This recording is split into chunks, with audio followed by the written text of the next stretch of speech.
Assalamualaikum warahmatullahi wabarakatuh. Waalaikumsalam. Salam pindah-pindah. Kita ketemu lagi di channel pindah-pindah. Hari ini saya lagi ada di suatu taman, di mana taman ini sangat terkenal di Makassar, yang dikenal dengan Taman Seni, Kampung Seni KPJ. Malam ini spesial sekali, ada sesosok orang yang sudah lama saya pengen ajak bincang-bincang. Langsung saja kita temui Mr. Ceko.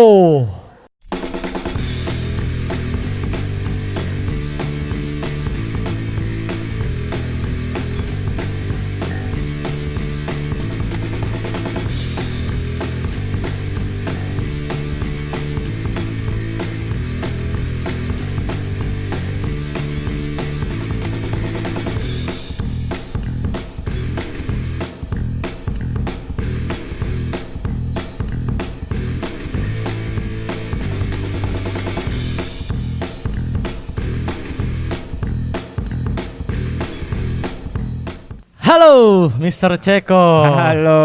Apa kabar, Bro? Baik, Om. Sehat. Ya. Gimana nih? Akhir tahun 2020 ini kira-kira apa yang akan dilakukan ini? Kalau planning ke depan banyak ya, banyak banget. Kalau ke planning ke depan tahun ke depan banyak banget. Seperti apa tuh? Mungkin lebih ke kesenian lagi, lebih ke berkarya ya. lebih berkarya, mengajak kawan-kawan lebih berkarya. Om Ceko, dirimu ini kan sudah sangat familiar di YouTube ya. Itu kenapa bisa itu? Aduh, saya itu nggak tahu itu, mungkin nggak tahu. Cuman gara-gara tato aja udah sudah itu aja. Tato ya. Tato. Ini kalau saya lihat tampak fisik ya teman-teman ya. Beliau ini satu-satunya mungkin makhluk di dunia ini yang mempunyai rasa cinta sangat besar terhadap Indonesia ya. Ya besar banget. Iya. Besar banget. Coba bisa ceritakan kenapa sampai dirimu bikin tato itu di muka itu? Ini campur semua sih ini Bongki, campur.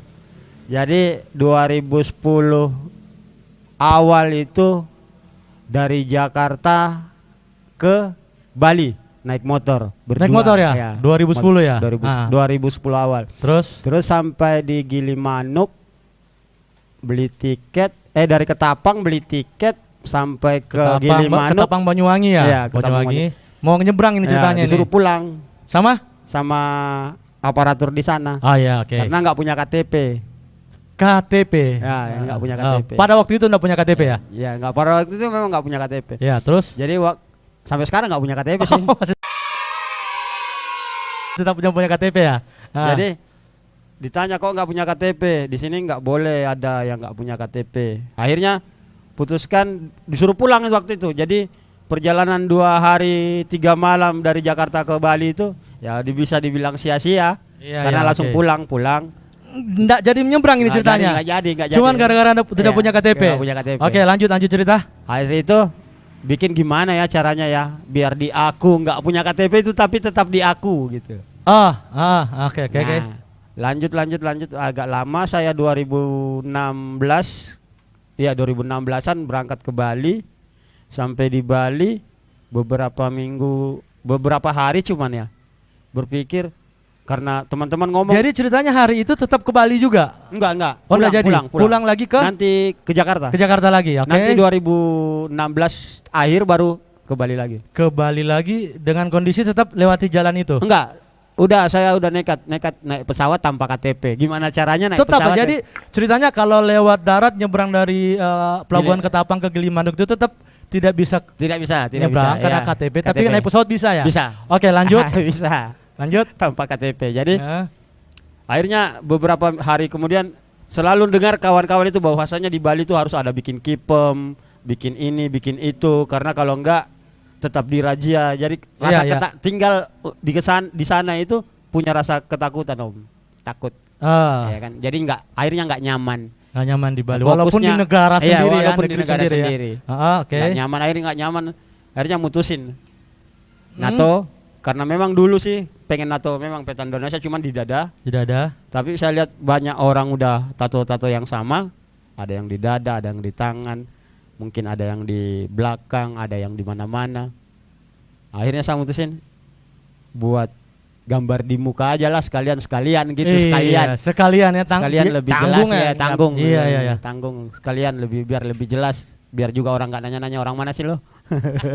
Asli orang Indonesia ya. Iya. Itu prosesnya berapa lama Om Ceko itu?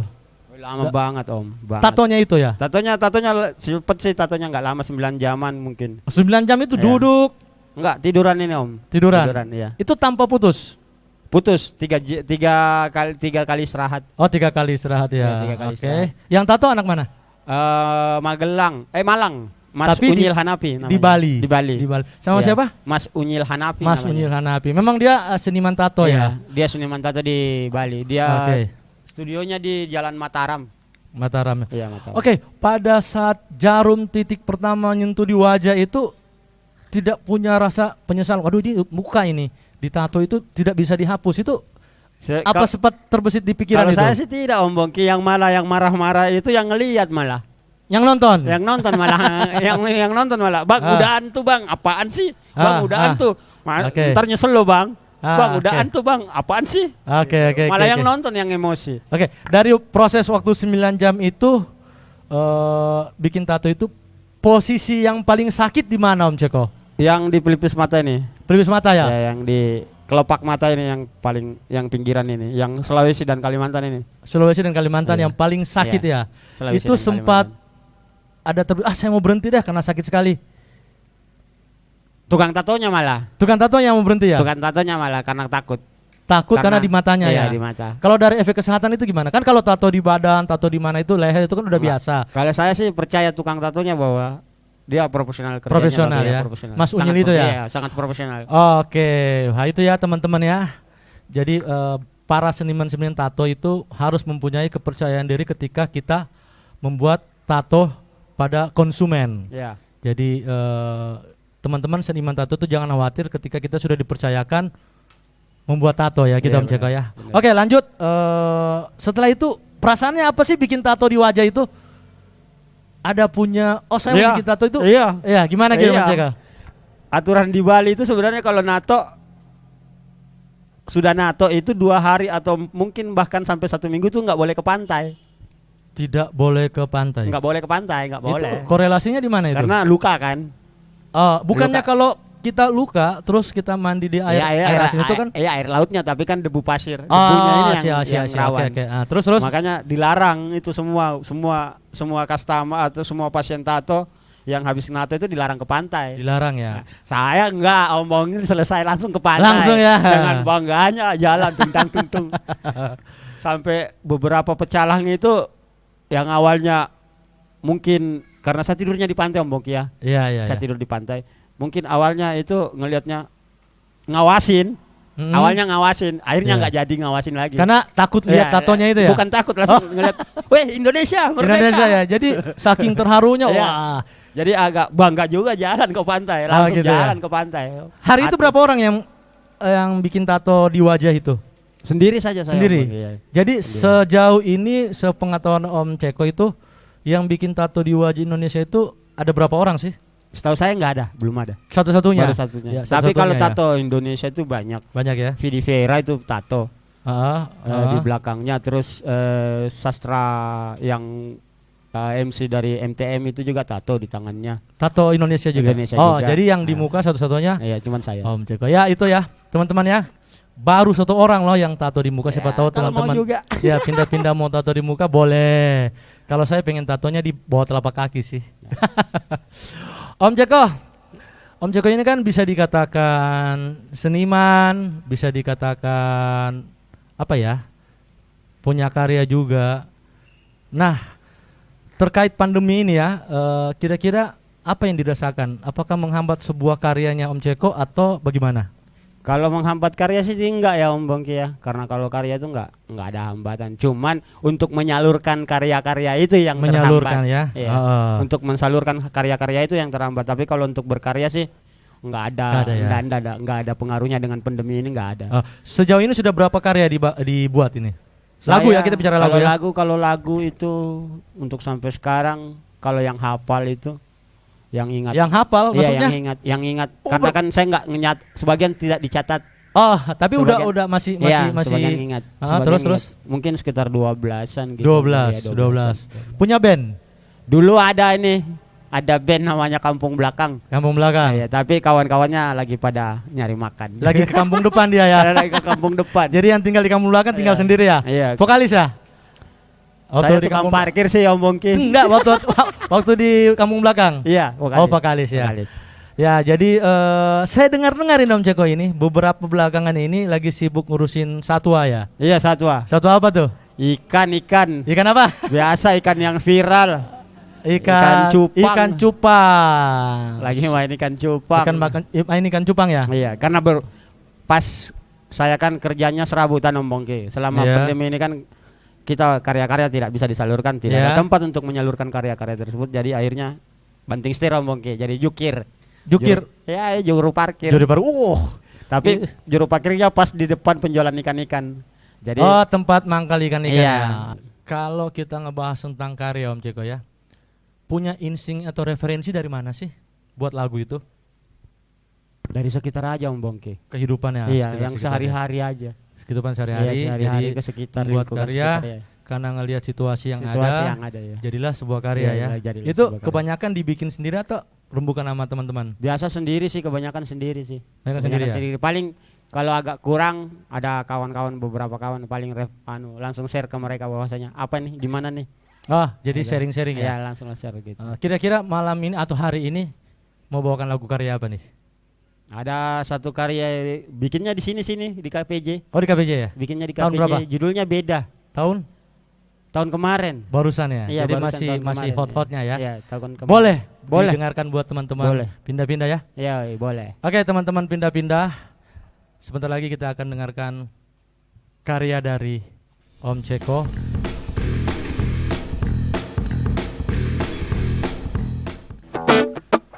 Kita memang terlahir dari rahim berbeda.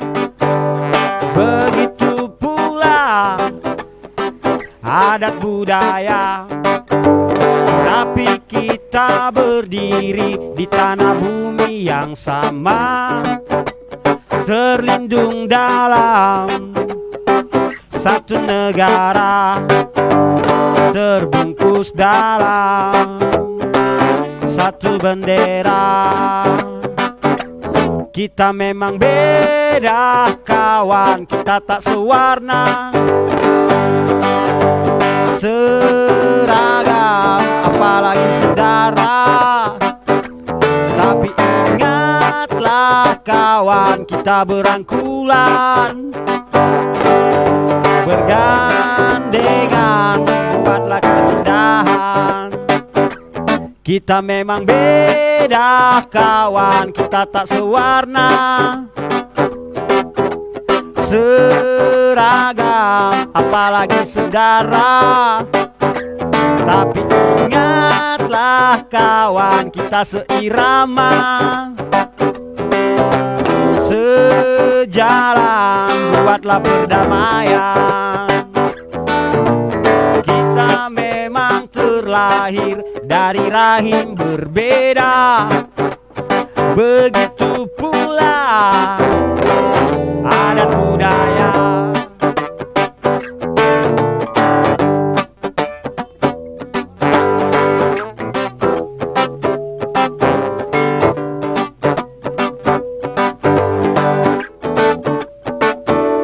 Kita memang beda kawan, kita tak sewarna, seragam, apalagi sedara. Tapi ingatlah kawan, kita seirama,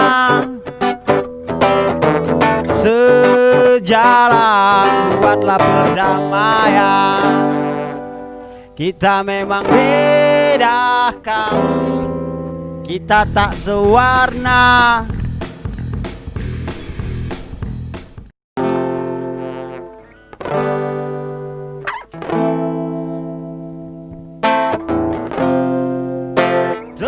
Terlalu lama hidup dalam kasihan, perubahan itu cuma engkau hayalkan. Untuk meraih masa depan.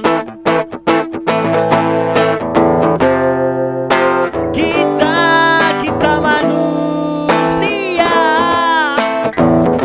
saksi sejarah peradaban kilau pahlawan. Kita kembali ke masa depan.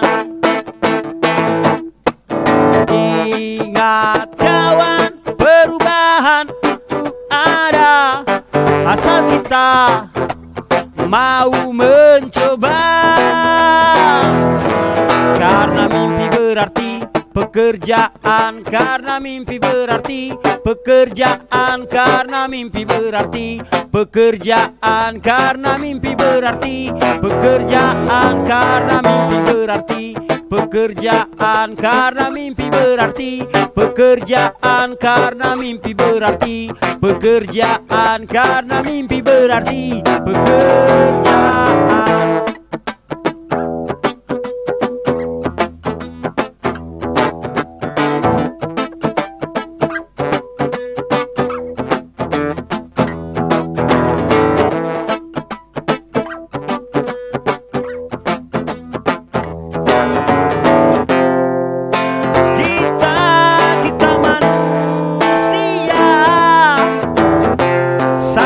Sejarah peradaban kilau pahlawan. Kita kembali ke masa depan. Ingat kawan, perubahan itu ada asal kita mau mencoba. Karena mimpi berarti pekerjaan, karena mimpi berarti pekerjaan, karena mimpi berarti pekerjaan, karena mimpi berarti pekerjaan, karena mimpi berarti pekerjaan, karena mimpi berarti pekerjaan, karena mimpi berarti pekerjaan, karena mimpi berarti pekerjaan, karena mimpi berarti pekerjaan, karena mimpi berarti pekerjaan, karena mimpi berarti pekerjaan, karena mimpi berarti pekerjaan, karena mimpi berarti pekerjaan, karena mimpi berarti pekerjaan, karena mimpi berarti pekerjaan, karena mimpi berarti pekerjaan.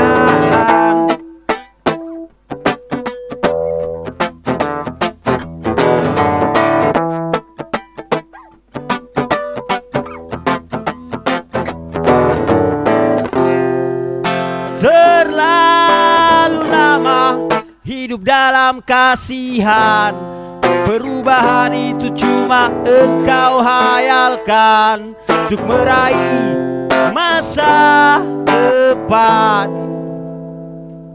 Thank you.